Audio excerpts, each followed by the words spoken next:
سے محبت ہے، حرف صداقت ہے، پیغام قرآن و سنت ہے، رنگ اخوت ہے، خوشبوئے الفت ہے، رایت ہے، نور ہدایت ہے، ذہنوں کی اطرت ہے، ہر دل کی راحت ہے، روحوں کو ملتا ہے ایک چین جب آئے پیغام حرم۔ مسجد حرام کے امام فضیلت الشیخ ڈاکٹر اسامہ بن عبداللہ خیاط حافظہ اللہ، جمعۃ المبارک 3 ربیع الاول 1438 ہجری بمطابق 3 دسمبر 2016۔ عنوان: دین کی حفاظت کی ضرورت۔ الحمد لله الذي أكمل لنا الدين وأتم علينا الإنعام أحمده سبحانه۔ تعریف اللہ کے لیے ہے کہ جس نے ہمارے لیے دین مکمل فرمایا اور اپنی نعمت ہم پر مکمل فرمائی ہے۔ میں اس پاک ہستی کی حمد بجا لاتا ہوں کہ جس نے نبی کریم صلی اللہ علیہ وسلم کو مبعوث فرما کر ہم پر عظیم احسان فرمایا۔ میں گواہی دیتا ہوں کہ اللہ کے سوا کوئی الہ نہیں، وہ واحد ہے، اس کا کوئی شریک نہیں ہے۔ اسی نے پرہیزگاروں سے سکون اور امن سے بھری جنت میں عزت دینے کا وعدہ فرمایا ہے۔ میں یہ گواہی بھی دیتا ہوں کہ ہمارے نبی سیدنا محمد صلی اللہ علیہ وسلم اللہ کے بندے اور رسول ہیں۔ وہ بلند مرتبہ اور عالی مقام نبی ہیں۔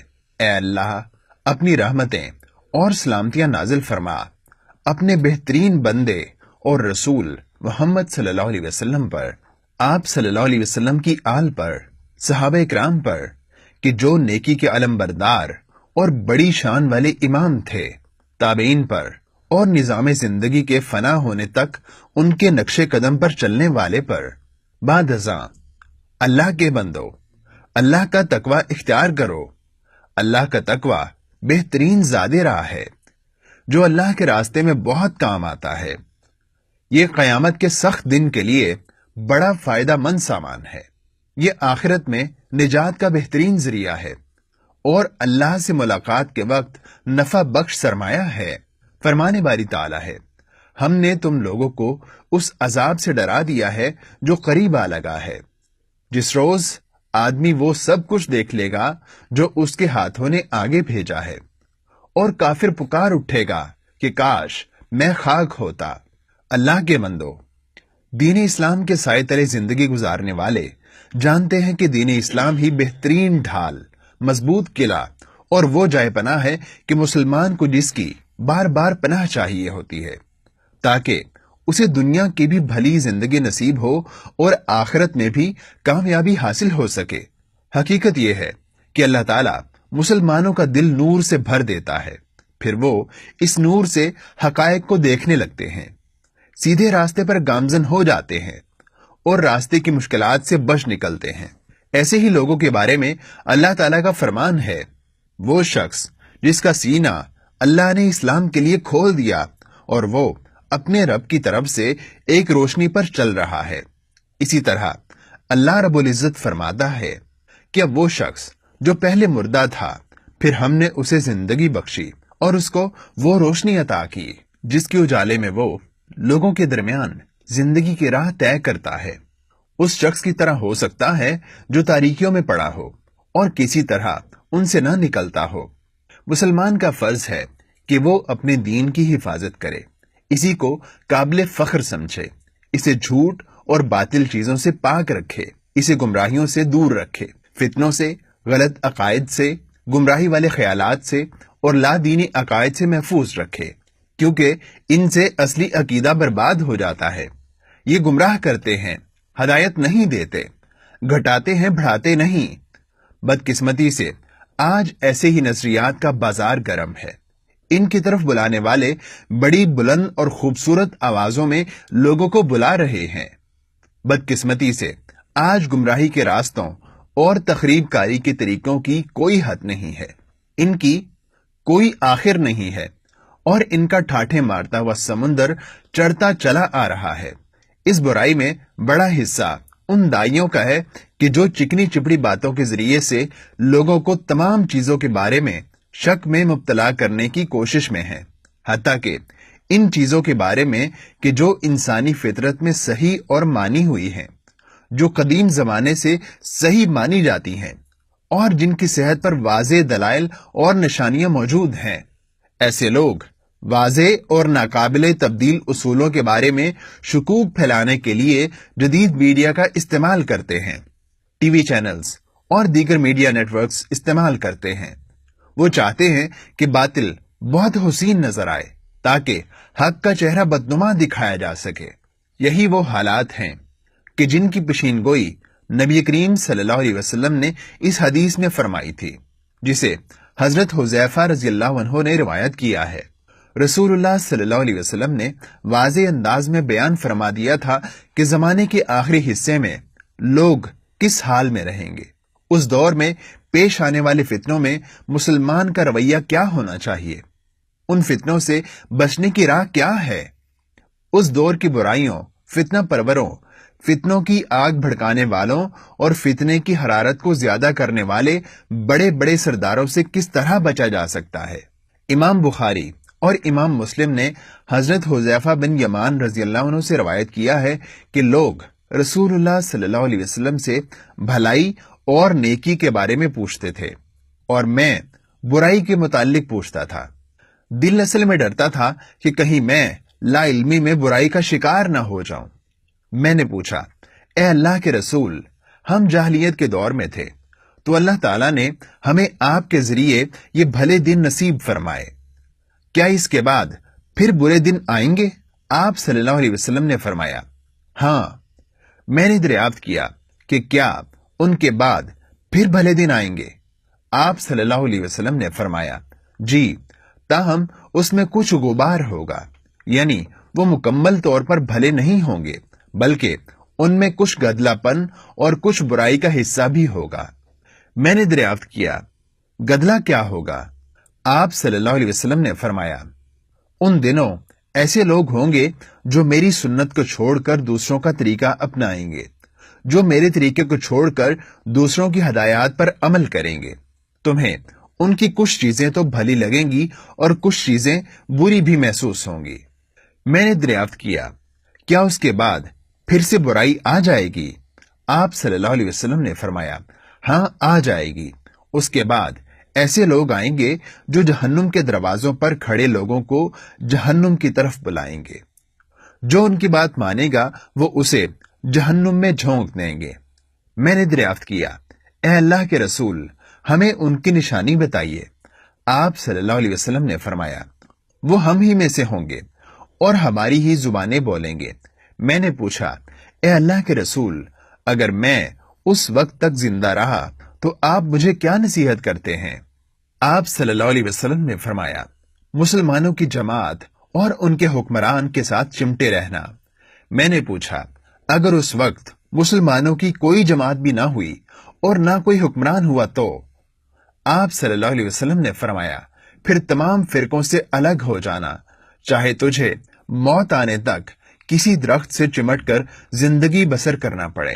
اللہ کے بندو، اس حدیث سے واضح ہوتا ہے کہ اگر امت اسلامیہ اپنے دین اور اپنے عقیدے پر ضروری توجہ نہیں دے گی اور اس کی حفاظت کے لیے محنت نہیں کرے گی تو وہ ایک عظیم حقیقت کو نظر انداز کر بیٹھے گی، یعنی وہ اللہ تعالیٰ کا بندے کے ساتھ تعلق نظر انداز کر بیٹھے گی، وہ تعلق کہ جو عدل پر قائم ہے اور جس کی بنیاد بندگی پر رکھی گئی ہے۔ فرمانے باری تعالیٰ ہے، میں نے جنوں اور انسانوں کو اس کے سوا کسی کام کے لیے پیدا نہیں کیا ہے کہ وہ میری بندگی کریں۔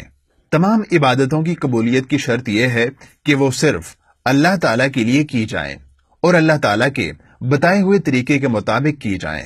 سنو، اللہ کے دین کی حفاظت کا لازمی تقاضا یہ ہے کہ اسے خود گھڑی گئی عبادتوں اور بدعتوں سے محفوظ کیا جائے کہ جن کی دلیل قرآن کریم اور سنت رسول صلی اللہ علیہ وسلم میں نہیں ملتی اور نہ امت اسلامیہ کے پچھلے دور میں اس کی کوئی مثال ملتی ہے۔ دین اسلام کی حفاظت کا ایک اور تقاضا یہ بھی ہے کہ اسے ان چیزوں سے بھی پاک کیا جائے جو اس کی طرف تکفیریوں نے منسوب کی ہیں۔ وہ چاہتے ہیں کہ ان چیزوں کے ذریعے وہ اپنی بدعتوں کی دلیلیں بنائیں، باطل کو فروغ دیں اور فتنے کی آگ بھڑکائیں، وہ آگ کہ جس کا شکار ہونے کے بعد ان میں انسانی خون پر حملے کی جرت پیدا ہو گئی ہے، اور وہ لوگوں کی جانوں پر ہاتھ ڈالنے لگے ہیں جنہیں اللہ تعالیٰ نے محترم ٹھہرایا ہے۔ دین کی حفاظت کا ایک تقاضا یہ بھی ہے کہ بے دینی کی بڑھتی لہریں روکی جائیں، ان کی طرف بلانے والوں کے خلاف کارروائی کی جائے، ان کے باطل کو باطل قرار دیا جائے، ان کے شکوک و شبہات کا ازالہ کیا جائے، اسلام کا چہرہ بگاڑنے کی کوششیں کرنے والوں سے پردہ اٹھایا جائے۔ خاص طور پر نوجوانوں کے لیے ایسی تحریکوں کی حقیقت واضح کی جائے۔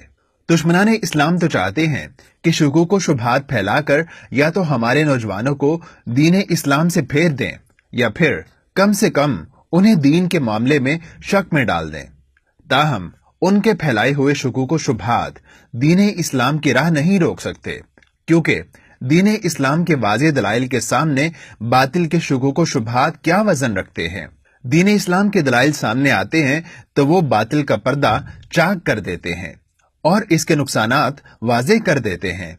اللہ رب العزت کا فرمان ہے، مگر ہم تو باطل پر حق کی چوٹ لگاتے ہیں جو اس کا سر توڑ دیتی ہے، اور وہ دیکھتے دیکھتے مٹ جاتا ہے، اور تمہارے لیے تباہی ہے ان باتوں کی وجہ سے جو تم بناتے ہو۔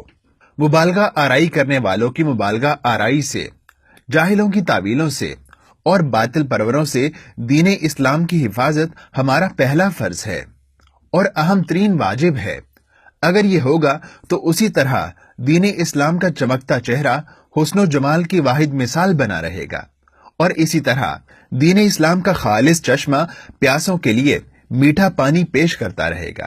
اللہ کے بندو، اللہ سے ڈرو، تمام تر ذرائع اپناتے ہوئے دین اسلام کی حفاظت کرو اور اس کے تالاب کو گدلانے والی چیزوں سے اسے محفوظ رکھنے کی کوشش کرو۔ ہر شخص اپنی حیثیت اور بساط کے مطابق یہ کام سر انجام دے۔ یہ بھی جان رکھو کہ ہر مسلمان ذمہ دار ہے، کہیں ایسا نہ ہو کہ آپ کی ذمہ داری پوری نہ ہونے کی وجہ سے دین اسلام پر حملہ ہو جائے۔ اللہ مجھے اور آپ کو قرآن کریم اور سنت رسول صلی اللہ علیہ وسلم سے نفع پہنچائے۔ میں اسی پر اکتفا کرتا ہوں۔ اپنے لیے، آپ کے لیے اور تمام مسلمانوں کے لیے اللہ سے ہر گناہ کی معافی مانگتا ہوں۔ آپ بھی اللہ سے معافی مانگیے، یقیناً وہ معاف فرمانے والا اور رحم فرمانے والا ہے۔ إن الحمد لله نحمده ونستعينه ونستغفره ونعوذ بالله من شرور أنفسنا۔ تعریف اللہ کے لیے ہے، ہم اس کی حمد بجا لاتے ہیں، اسی پر بھروسہ کرتے ہیں، اسی سے معافی مانگتے ہیں، اپنے نفس کے شر سے اور اپنی بدعمالیوں سے اللہ کی پناہ میں آتے ہیں۔ جسے اللہ تعالیٰ ہدایت عطا فرما دے اسے کوئی گمراہ نہیں کر سکتا، اور جسے اللہ تعالیٰ گمراہ کر ڈالے اسے کوئی ہدایت نہیں دے سکتا۔ میں گواہی دیتا ہوں کہ اللہ کے سوا کوئی الہ نہیں ہے، وہ واحد ہے، اس کا کوئی شریک نہیں ہے۔ میں یہ بھی گواہی دیتا ہوں کہ محمد صلی اللہ علیہ وسلم اللہ کے بندے اور رسول ہیں۔ اللہ کی رحمتیں اور بہت سلامتیاں نازل ہوں آپ صلی اللہ علیہ وسلم پر، آپ صلی اللہ علیہ وسلم کی آل پر اور صحابہ اکرام پر۔ بعد ازاں اللہ کے بندو، دین اسلام کی حفاظت اور اس کے صاف شفاف پانی والے تالاب کی حفاظت کا ایک عظیم نتیجہ یہ ہے کہ انسان کا تعلق اللہ تعالیٰ سے جڑ جاتا ہے۔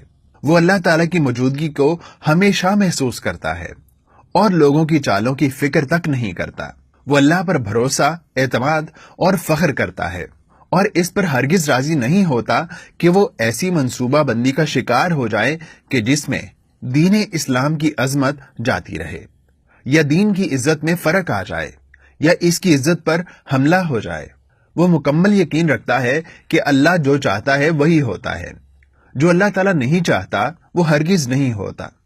وہ جانتا ہے کہ دین اسلام ہی دین حق ہے، جسے رسول اللہ صلی اللہ علیہ وسلم اپنے رب کی طرف سے لے کر آئے ہیں، جس کے ذریعے لوگوں کو گمراہی کے اندھیروں سے نکال کر ہدایت کے نور میں لایا گیا ہے۔ یہ وہی دین ہے کہ جس کے لیے اللہ تعالیٰ نے ہمیشہ کی زندگی اور غلبہ لکھ دیا ہے۔ اللہ تعالیٰ کا وعدہ کبھی خلاف نہیں ہوتا۔ فرمانے باری تعالیٰ ہے، وہ اللہ ہی ہے جس نے اپنے رسول کو ہدایت اور دین حق کے ساتھ بھیجا ہے تاکہ اسے ہر دین پر غالب کر دے، خواہ مشرکوں کو یہ کتنا ہی ناگوار ہو۔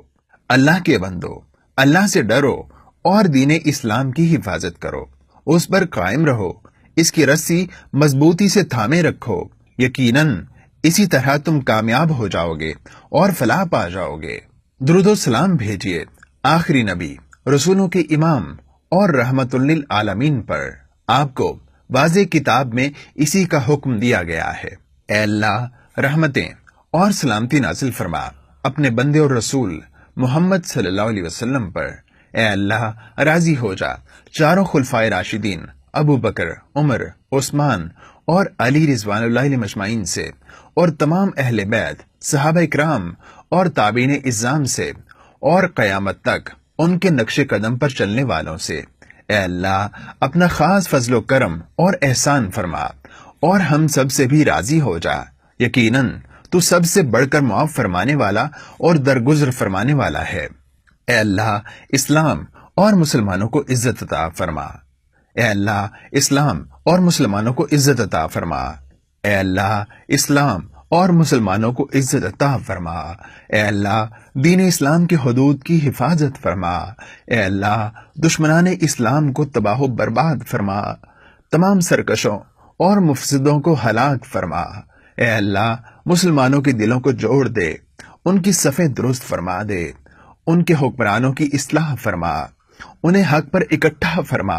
اے پروردگار عالم، اے اللہ، اپنے دین، اپنی کتاب، سنت نبی صلی اللہ علیہ وسلم اور اپنے سچے مومن اور نیک مجاہد بندوں کی مدد اور نصرت فرما۔